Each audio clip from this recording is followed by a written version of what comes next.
Hello student, मैं राजकुमार सैनी आप सभी बच्चों का इस ऑनलाइन पाठ्यक्रम में हार्दिक स्वागत करता हूं। डियर स्टूडेंट्स, हम जो प्रश्नावली 1.4 पढ़ रहे थे कल, उससे पहले मैंने आपको 1.1 और 1.2 का अध्ययन भली भांति करवा दिया है। अगर आपने इससे पहले अगर 1.1 और 2 को नहीं देखा है तो पहले आप उनका स्टडी कीजिए। आपको प्ले लिस्ट में वो वीडियो है वो मिल जाएंगे। और उसके बाद हम जो 1.4 है उसकी स्टडी कर रहे हैं और उसमें अपने कल कुछ प्रश्नों का अध्ययन किया था और कल हमारे उसमें 4 प्रश्न रह गए थे, उनका अध्ययन हम अभी करेंगे। उससे पहले एक बच्चे ने मेरे को कमेंट बॉक्स में 2 प्रश्नों के उत्तर जानने का प्रयास किया है जो आपके पीछे पड़ी उन प्रश्नावलियों से संबंधित है। यानी आपने जब 1.2 प्रश्नावली पढ़ी थी उसमें जो आपका सवाल था 23 नंबर, वो बताना एक तो आपको, जिसमें आपको 27 का घनफल प्राप्त करना है निखिलम विधि से।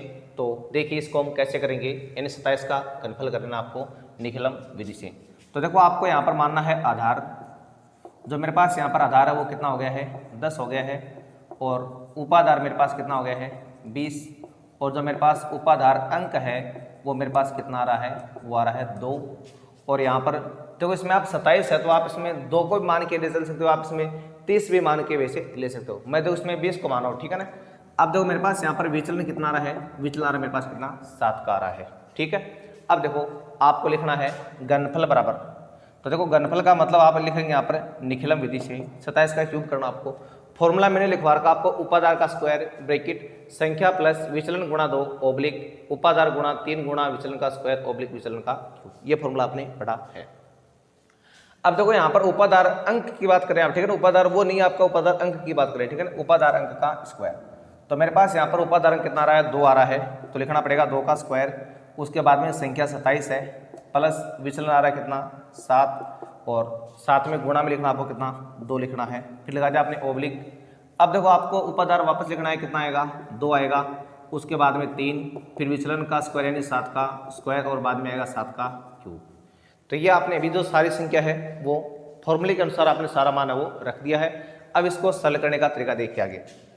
यहाँ पर ये तो हो गया 4, इनको देखो आप जोड़ो तो क्या आएगा 27 प्लस 14 आ जाएगा। उसके बाद में ये 6 गुणा 49, उसके बाद में ये आ रहा 343।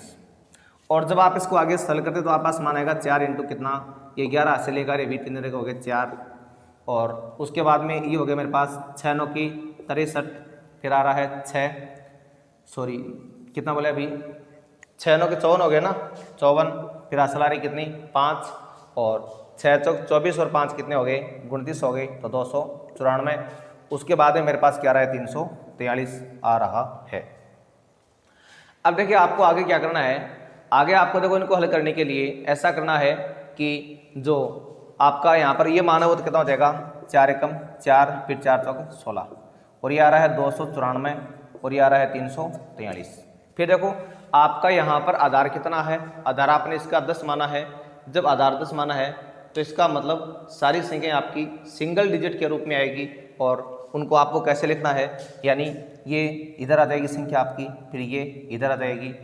तो इनको आप ऐसे या तो इधर लेके आ जाओ, या फिर मैंने आपको इनका तरीका बता रखा है। क्या करना आपको 164 लिखना है पहले आपको ऐसे, फिर आपको एक संख्या को ऐसे बाहर निकालना है, फिर 9 और 2 आ जाएगा यहाँ पर, फिर 3 को बाहर निकालना है, फिर 4 और 3 को लिखना है यहाँ पर, इनको जोड़ो आप 3, फिर 8, फिर देखो 4 और 9 कितने हो गए 13 हो गए, 13 3 हो गए 16, फिर असल 1, 8 और 1 9, फिर आ रहा है 1।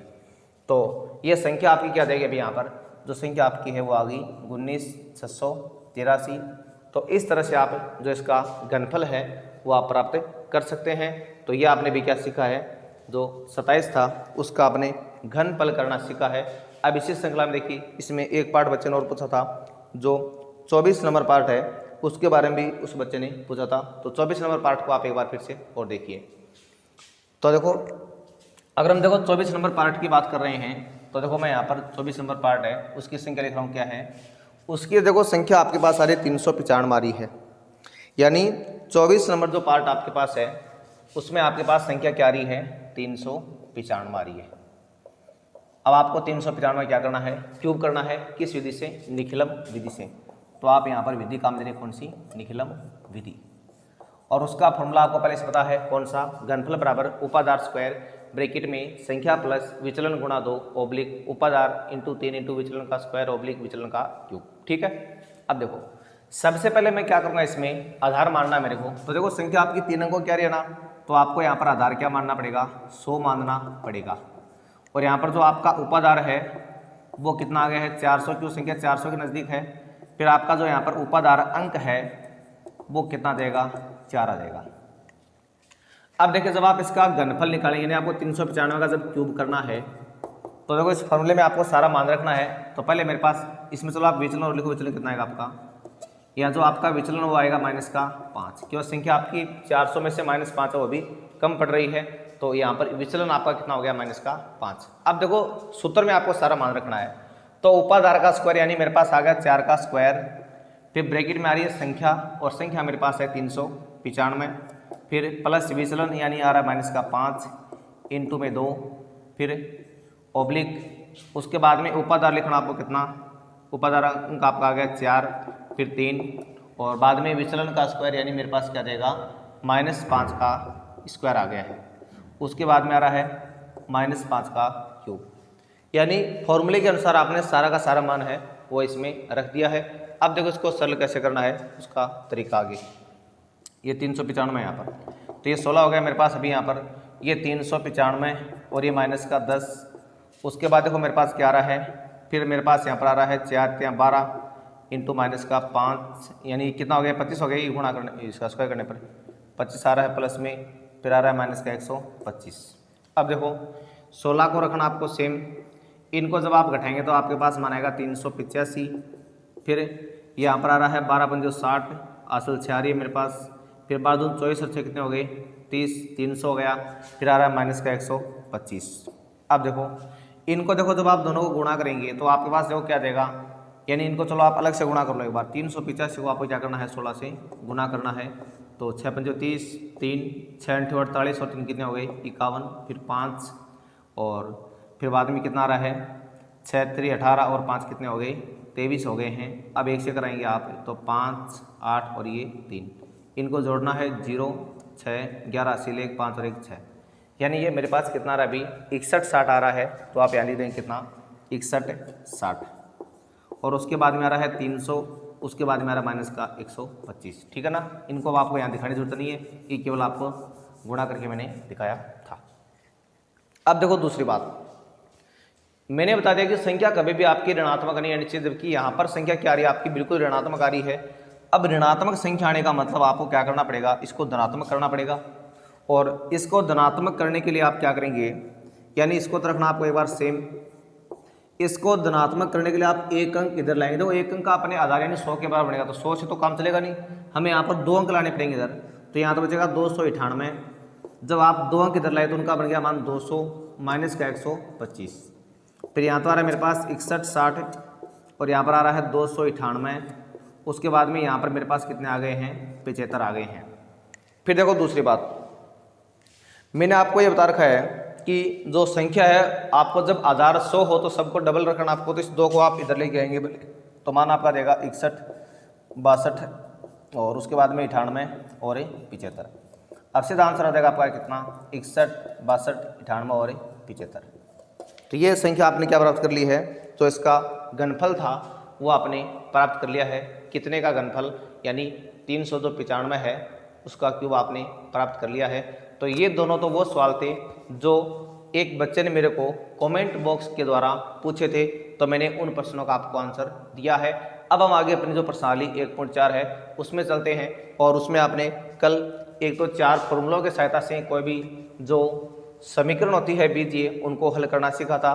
इसके अलावा देखो आपने 6 नियम पढ़े थे, 6 नियमों में से 4 नियमों को आपके कैसे अप्लाई करना है वो आपने कल सीखा था, और आज हम आगे सीख रहे हैं कि बाकी अगर जो 2 नियम आपके बच गए थे उन 2 को कैसे अप्लाई करना है और कैसे आपको जो अपना हल है वो प्राप्त करना है, उनके बारे में हम सीखने वाले हैं। तो देखो स्टूडेंट, आप सवाल नंबर जो पहले 15 है उसको देखिए। 15 नंबर सवाल में देखो मेरे पास ये आ रहा है, यानी 2x + 4 बटे 2x + 1 बराबर आ रहा है 2x + 1 बटा 2x + 4। अब देखिए यहाँ पर हम कौन सा रूल लगाएंगे अपना, जो अंशों का आप योग करते हो दोनों साइडों के उनका मान, और हरों का जो योग है उनका मान अगर एक समान आए या एक निश्चित अनुपात में आए तो उनका योग का मान क्या हो जाएगा, आपका 0 हो जाएगा। तो हम कुछ इसी तरह का जो सवाल है वो कर रहे हैं। तो आपने लिखा पहले यहाँ पर LHS व RHS के अंशों का योग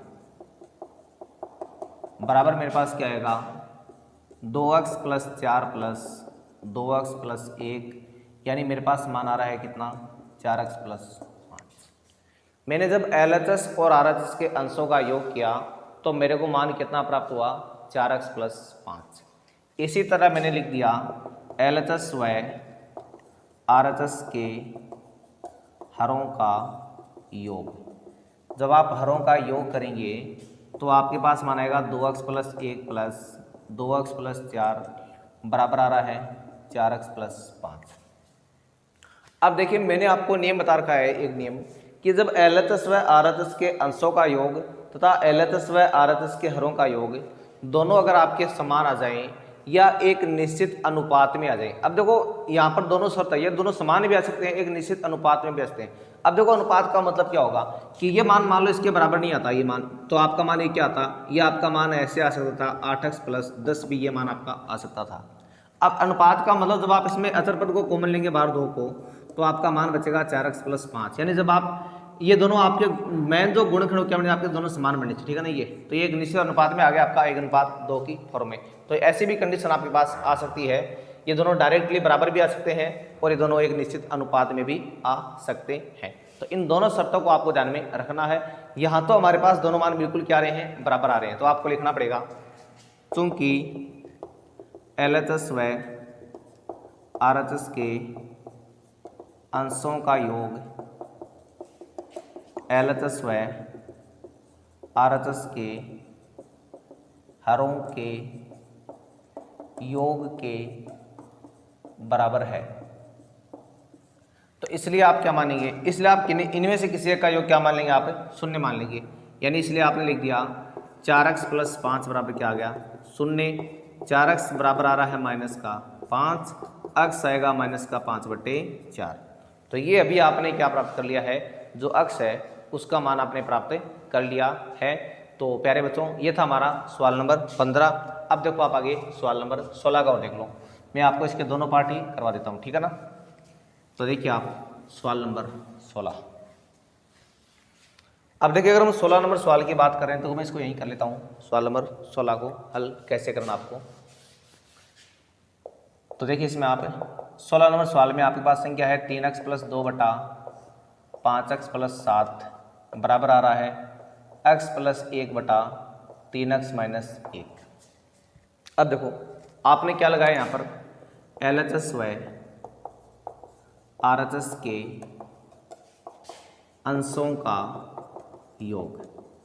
जब आप LHS और RHS के अंशों का योग करते हैं तो आपके पास क्या आएगा, 3x + 2 + x + 1, यानी आपके पास मान आ रहा है कितना, 4x + 3 आ रहा है, ठीक है।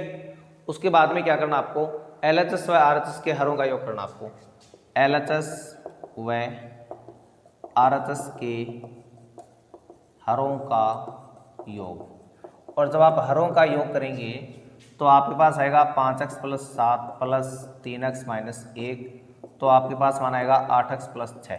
देखो मैंने अभी आपको समझाया था ना पिछले सवाल में, ये दोनों मान आपके बराबर भी आ सकते हैं और एक निश्चित अनुपात में भी आ सकते हैं। अब देखो इस बार दोनों बराबर नहीं आ रहे हैं लेकिन एक निश्चित अनुपात में आ रहे हैं। कैसे, जब आप इसमें 2 कॉमन लेंगे तो आपके पास क्या बनेगा, 4x + 3, यानी सेम टू सेम आपका वो फैक्टर बन गया ना। तो आपको यहाँ लिखना पड़ेगा चूंकि LHS व RHS के अंशों का योग तथा LHS व RHS के हरों का योग एक निश्चित अनुपात में है, एक निश्चित अनुपात में है, तो इसका मतलब क्या हो गया कि इनमें से कोई एक योग आप क्या मान लेंगे, 0 मान लेंगे। तो आपने 4x + 3 के बराबर क्या माना आपने, 0। तो 4x बराबर आ रहा है -3 और x आ जाएगा आपका -3/4, ठीक है। इस तरह से आपने क्या प्राप्त कर लिया है, जो हरों का योग है उसके हिसाब से आपने जो अपना अक्स है उसका आपने हल प्राप्त कर लिया -3/4। अब देखो ये बात कभी दिमाग में नहीं आनी चाहिए कि अगर हम सर ये लेते तो हमारा उत्तर लगा था, बिल्कुल ये उत्तर आता आपका। देखो अगर आप इसको देखो 0 के बराबर मानते हैं आप, तो भी आपका उत्तर, क्योंकि देखो 2 गुणा में तो 0 का भाग चला गया और 0 में किसी का भाग 0 बार जाएगा और 4x बराबर आ रहा है -3, अक्स आएगा -3/4। मतलब उत्तर में कोई फर्क नहीं पड़ेगा, चाहे आप इसको 0 के बराबर मानो या उसको 0 के बराबर मानो, ठीक है ना। तो ये आपको करना था, कौन सा सवाल नंबर जो 16 था उसको करना था। अब आगे आप 17 और 18 नंबर सवाल है उनको देखिए। अब देखिए नेक्स्ट हम आगे बात करें सवाल नंबर 17 की। तो देखो 17 नंबर सवाल में मेरे पास क्या रहा है, मेरे पास है 5x + 7 बटे 2x + 1 बराबर x + 1 बटा 3x + 5। अब देखिए इसमें जब आप अंशों का योग करेंगे तो आपके पास यहाँ पर कोई नियम नहीं बन रहा है। एक बार करके देख लो आप, जब आपने अंशों का योग किया तो आपके पास क्या आएगा 5x + 7 + x + 1, यानी आपके पास आएगा 6x + 8, और जब आपने 2 कॉमन लिया तो आपके पास क्या आएगा 3x + 4। ये फॉर्म बन रही है आपके पास, ठीक है ना। और देखो जब आप इनको जोड़ोगे तो क्या आएगा 2x + 1 + 3x + 5, तो आपके पास आ रहा है 5x + 6। इनमें कुछ कॉमन भी नहीं आ रहा है तो दोनों समान भी नहीं आ रहे, समान नहीं आ रहे तो कोई रूल बन रहा नहीं है। तो इस कंडीशन का मतलब ये हुआ कि आपका यहाँ पर जो पहले वाला रूल है वो लागू नहीं होगा, यहाँ पर आपने जो अंतिम एक नियम और पढ़ा था वो रूल आपको लागू करना पड़ेगा। अब देखो वो नियम क्या था, LHS जो है, LHS के आपको अंश व हर का अंतर निकालना है, अंश व हर का अंतर। अब अंतर निकालने का मतलब क्या है कि आपको इन दोनों में से किसी एक में से दूसरा घटाना है, चाहे आप इसमें से घटा दो चाहे आप इसमें से ये घटा दो। तो जो आपका 5x + 7 है इसमें से आपने क्या घटा दिया 2x + 1, तो आपके पास मान आ रहा है 5x + 7 - 2x - 1, और आपके पास मान आ गया 3x + कितना 6 आ रहा है। और अगर आप 3 कॉमन लेंगे तो आपका मान क्या बन जाएगा x + 2। ये तो आपने क्या लिखा है LHS के अंश व हर का अंतर आपने लिखा है। उसके बाद देखो आपको लिखना है RHS के अंश व हर का अंतर। जब आप RHS के अंश व हर का अंतर लेंगे तो देखो इसमें से क्या करना, आप हमेशा ऐसा करना कि जो x का मान बड़ा पद है ना उसी में से छोटे वाला घटा दो। इसमें x का मान बड़ा इसमें आ रहा है तो 3x + 5 में से आप क्या घटा देंगे x + 1 को आप घटा देंगे, तो उससे आपके पास मान आएगा 3x + 5 - x - 1, और आपका मान आएगा 2x + 4, 2 कॉमन आ गया बाहर मेरे पास और ये आ रहा है x + 2। देखो यहाँ पर भी फैक्टर x + 2 आ रहा है और यहाँ पर भी क्या आ रहा है x + 2, तो इसका मतलब निश्चित अनुपात में आ रहे हैं ये, तो दोनों फैक्टर समान है। तो आपको यहाँ पर क्या लिखना पड़ेगा, चूंकि LHS के अंश व हर का अंतर तथा RHS के अंश व हर का अंतर एक निश्चित अनुपात में है। मैंने बोल दिया या तो दोनों बराबर आएंगे या कहेंगे निश्चित अनुपात में आएंगे। इसका मतलब दोनों में से किसी एक के बराबर आप क्या मान लेंगे 0 मान लेंगे। तो आपने लिखा 3 × x + 2 बराबर क्या मान लिया आपने 0, 3 0 में चला गया तो x + 2 बराबर आया 0, और x का मान आ गया मेरे पास कितना -2। तो प्यारे बच्चों आपने यहाँ पर x जो है उसका मान आपने कितना प्राप्त कर लिया है, वो आपने -2 प्राप्त कर लिया है। ये था आपका सवाल नंबर 17। अब उसके बाद में आप जो 18 नंबर सवाल है उसको भी देख लो कि 18 नंबर सवाल में आपको क्या करना है। तो देखिए सवाल नंबर 18 में हमारे पास क्या रहा है। अगर हम देखो प्रश्न संख्या 18 की बात कर रहे हैं तो देखो मैं 18 नंबर प्रश्न एक बार फिर से यहाँ लिख रहा हूँ। जो आपका 18 नंबर प्रश्न है उसमें आ रहा है 3x + 6 बटा 6x + 3 बराबर आ रहा है 5x + 4 बटा 2x + 7। देखो इसमें पहले हम क्या करते हैं अंश और हर के अंतर वाला नियम वो लगाते हैं। तो पहले आपने लिखा LHS के अंश व हर का अंतर। तो यहाँ पर देखो x का बड़ा पद आपका नीचे वाला आ रहा है ना, तो आपको इस 6x + 3 में से क्या घटाना है अंश का मान, यानी आपको 3x + 6 को घटाना है। तो मान आ गया 6x + 3 - 3x - 6, और ये आपका मान कितना हो जाएगा 3x - 2 हो जाएगा। ठीक है, कोई कॉमन आ रहा नहीं है। इसी तरह आप क्या लेंगे, RHS के अंश व हर का अंतर। जब आप RHS के अंश व हर का अंतर लेंगे तो यहाँ पर देखो बड़ा अक्ष इसके पास आ रहा है तो 5x + 4 में से आप क्या घटाएंगे, माइनस में 2x + 7 को घटाएंगे तो आपका मान आएगा 5x + 4 - 2x - 7। तो यहाँ पर आ रहा है मेरे पास 3x - 3। और जब आप इसको आगे सल करेंगे तो आपके पास देखो यहाँ पर, देखो जो ऊपर यहाँ पर सॉरी यहाँ 2 नहीं है, यहाँ पर कितना बचेगा, 3 बचेगा, ठीक है ना, ये 3 बचने वाला है आपके पास यहाँ पर। और अब देखो दोनों वैसे देखो आपके मान बिल्कुल क्या आ रहे हैं, समान आ रहे हैं। अगर आप 3 कॉमन लेंगे तो भी आपके पास फैक्टर क्या बने, दोनों के x - 1 के बनने वाले हैं। तो आपको लिखना है चूंकि LHS के अंश व हर का अंतर तथा RHS के अंश व हर का अंतर निश्चित अनुपात में है, या मान लो दो समान है, अंतर समान है, इनको समान लिख दो आप, समान है। इसलिए आप इनमें से किसी भी एक मान के बराबर क्या मान लेंगे, आप 0 मान लेंगे। तो 3x बराबर आ गया 3 और x का मान मेरे पास क्या देगा, 1 आ जाएगा। एक तो देखो आपने इसमें ये उत्तर प्राप्त कर लिया। देखो लेकिन ये सवाल जो आपका है वो एकमात्र ऐसा सवाल है, देखो इसमें आपके 2 नियम लागू हो रहे हैं। बाकी जितने भी प्रश्न पढ़े हैं उनमें आप में सब में एक, हर सवाल में आपका एक ही नियम लागू हो रहा था, लेकिन इस सवाल में आपके पास क्या है, यहाँ पर 2 नियम इसमें एक साथ लागू हो रहे हैं। अब 2 नियम एक साथ लागू होने का मतलब इसमें दूसरा नियम कौन सा लागू हो रहा है, वो देखो। एक तो आपको दोनों नियम करने, ठीक है ना, एक तो ये करना आपको, अब दूसरा नियम भी आपको उसमें लगाना है अगर 2 नियम लागू हो तो। लेकिन एग्जाम में सवाल ऐसे ही आएगा जिसमें आपका केवल एक बार में एक ही नियम लागू होगा, लेकिन ये सवाल एकमात्र ऐसा है जिसमें आपके 2 नियम एक साथ लागू हो रहे हैं। अब देखो दूसरा नियम इसमें कौन सा लागू हो रहा है, मैं देखो इसको मिटा रहा हूँ अभी। देखो अगर आप इसमें दूसरे नियम की बात कर रहे हैं तो जो इसका दूसरा नियम है वो इसमें ये लागू होगा, यानी आपको लिखना है LHS व RHS के अंशों का योग। जब आप LHS और RHS के अंशों का योग करते हैं तो आपके पास क्या आएगा, 3x + 6 + 5x + 4 आ रहा है। इनको सरल करने पर मान आ गया 8x + 10। अगर आप 2 कॉमन भी लेंगे बाहर तो मान बचेगा आपका 4x + 5, ठीक है। उसके बाद देखिए फिर से आपको लिखना है LHS व RHS के